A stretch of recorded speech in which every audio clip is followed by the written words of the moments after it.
Hi అండి. అందరూ ఎలా ఉన్నారు? బాగున్నారు కదా! ఈరోజైతే నేను మీకు మీల్ మేకర్ కర్రీ చేసి చూపించబోతున్నానండి. టేస్ట్ అయితే చాలా బావుంటుంది. వారానికి 2 సార్లైనా ఈ మీల్ మేకర్ కర్రీ తినడానికి ట్రై చేయండి. ఎందుకంటే ఇందులో చాలా ఎక్కువగా ప్రోటీన్ ఉంటుంది కాబట్టి ఇది హెల్త్‌కి కూడా చాలా మంచిదండి.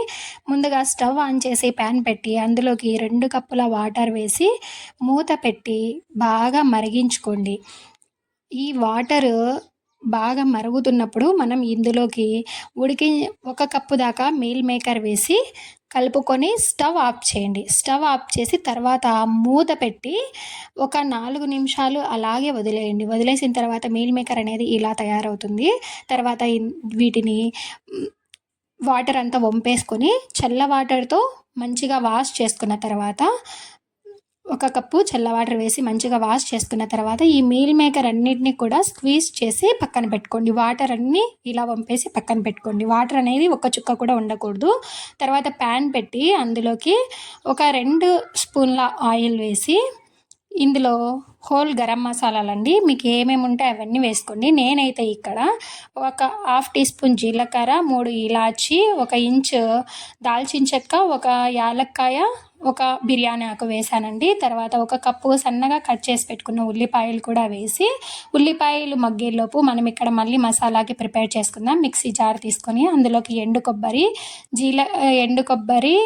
జీడిపప్పు, 1 ఇంచి దాల్చిన చెక్క, 2 లవంగ ముగ్గలు, ఒక యాలక్కాయ వేసి వీటన్నిటిని కూడా ఒకసారి మిక్సీ పట్టుకొని తీసుకోవాలి. తర్వాత ఇందులోకి ఒక 2 లేదా 3 టమాటాలు వేసి మిక్సీ పట్టుకొని పక్కన పెట్టుకోవాలి. ఈలోపు చూస్తే ఉల్లిపాయ అనేది బాగా మగ్గింది. ఇందులోకి అల్లం వెల్లుల్లిపాయ పేస్ట్ వేసుకొని తర్వాత మనం ముందుగా మిక్సీ పట్టి పెట్టుకున్న టమాటా పేస్ట్ అంతా వేసి బాగా మిక్స్ చేసుకోండి. ఇలా కలుపుకున్న తర్వాత ఇందులో ఆయిల్ పైకి తేలుతున్నప్పుడు పసుపు, ఉప్పు,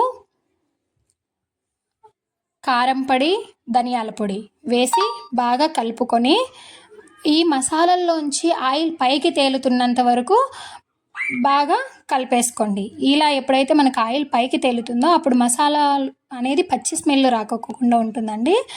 ఇలా ఆయిల్ పైకి తేలుతున్నప్పుడు ఇందులోకి ఒక 2 స్పూన్ల పెరుగుని బాగా బీట్ చేసుకొని స్టవ్ ఆఫ్ చేసి, లేదంటే పెరుగు అనేది ఇరిగిపోతుంది. స్టవ్ ఆఫ్ చేసి పెరుగు వేసి బాగా కలుపుకోండి. కలుపుకున్న తర్వాత మూత పెట్టేసి ఒక్క 2 నిమిషాలు మగ్గించుకుంటే ఇలా ఆయిల్ అనేది పైకి తేలుతుందండి. లో ఫ్లేమ్లో మగ్గించుకోండి. ఇలా ఆయిల్ పైకి తేలుతున్నప్పుడు మనము ఇందులోకి ముందుగా రెడీ చేసి పెట్టుకున్న మీల్ మేకర్ ఉంటాయి కదా, ఆ మీల్ మేకర్ వేసి బాగా ఒక 2 లేదా 3 నిమిషాలు లో ఫ్లేమ్లోనే బాగా ఫ్రై చేయండి. ఎందుకంటే ఇలా ఫ్రై చేయడం వల్ల మీల్ మేకర్లో ఏమన్నా ఎక్సెస్ వాటర్ అనేవి ఉంటే అవి కూడా మొత్తం అనేవి ఇమిరిపోతాయి. బాగా మీల్ మేకర్ కూడా ఆయిల్లో మంచిగా ఫ్రై అవుతుంది. ఇలా ఫ్రై చేసుకున్న తర్వాత మీకు కన్సిస్టెన్సీకి సరిపడా వాటర్ వేసి ఒకసారి కలుపుకొని మూత పెట్టేసి మగ్గించుకోండి. తర్వాత ఇందులో ఒక హాఫ్ టీ స్పూన్ దాకా కసూరి మేతిని ఇలా క్రష్ చేసి వేసుకోండి. కసూరి మేతి వేయడం వల్ల ఫ్లేవర్ అయినా టేస్ట్ అయినా కూడా చాలా బాగుంటుంది. డాబా స్టైల్లో ఉంటుందండి. మూత పెట్టి మగ్గించుకున్న తర్వాత మనకి గ్రేవీ అనేది రెడీ అయిపోతుంది. కొత్తిమీర వేసి దీన్ని గార్నిష్ చేసుకుంటే టేస్ట్ అనేది చాలా బాగుంటుంది.